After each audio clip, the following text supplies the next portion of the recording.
Okay, so we're recording. All right, everybody, it's Samantha. So this past week on the 3rd of June, we purchased our suite that we are in William Penn Insurance, which is in York, PA. So we purchased our suite, and I want to kind of talk about the deal, how I got the deal, and why I did what I did. So I think I did do a video about this, but it keeps coming up. So when we went to settlement, I talked to the notary, it's the settlement, like the title company, about the deal, because he does all my deals, as many as I can get that can go through him. So I talked to him about it, and I kind of overpaid for the building. A lot of people are not interested in purchasing commercial real estate because it's difficult to loan against them. If it doesn't have some sort of, it has to have income or residential income. And of course, my business is already in it. But overpaying for it, or, maybe, I don't know. We didn't do the appraisal yet, but we're going to get an appraisal done. This is a building that I've been in for 5 years, a building that's been an insurance agency probably for the last 20 years, and known as an insurance agency, obviously, for the past 20 years. It also has an immense amount of parking, which is difficult to find. So these are just the real estate features that are beneficial. I have a corner lot, and then I'm next to a tag and title company, the most well-known tag and title company in York, PA. So there's a lot of benefits for us to be in that space. Also, another thing would just be moving and telling my clients, updating Google, everything like that. All of our bills would have to be changed. All of our businesses that are already associated with that address. It was really a great idea to solidify that address as our address, okay? It's something that we own. That way we know for sure we wouldn't be going anywhere. He didn't want us to go anywhere, believe me, just as much as we need the tag and title. The tag and title, it's convenient for them to have an insurance agency next door as well. So we paid $215,000 for the suite. It's about 1,500 square feet. And I figure that even over time, like if we sold the insurance agency, we could also either sell the building, the real estate with it, or we could keep the building and charge them rent, so we could keep it over years. The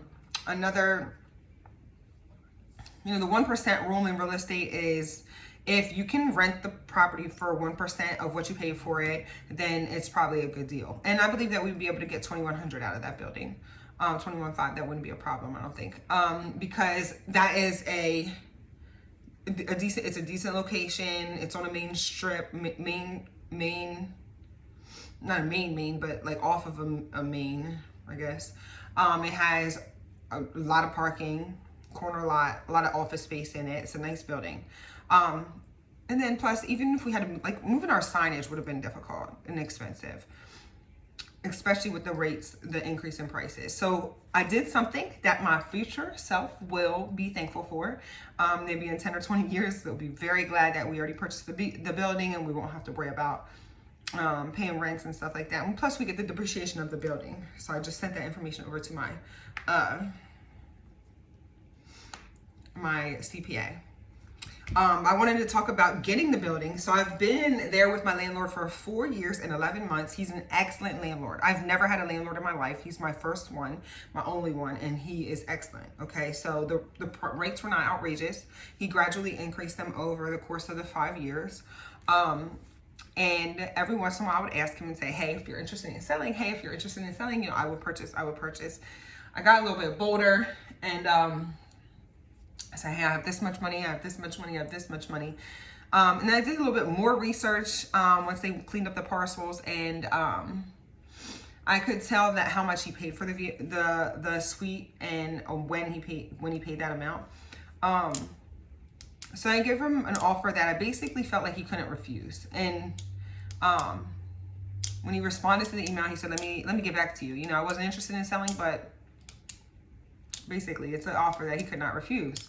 And then when I actually spoke to him in person, he said that. He said, well, that was a great offer, so I couldn't refuse it. I think I was just setting our presence there, in stone, also for the real estate companies. So we do have a lot of work to do to recoup But also, you know, if the kids wanted to get into that and stuff like that, or get into something, they, you know, that piece of real estate is there for them.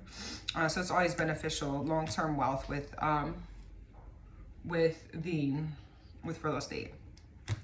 So I was very persistent over the past almost 5 years of asking to purchase the property. I mean, he knows I was going to purchase. He knows that eventually he would probably just sell to me anyway, regardless. Maybe not even at this price. Honestly, maybe I could have got a better price. But in this time, I had the funds available, and it was a good deal for me to go ahead and purchase. And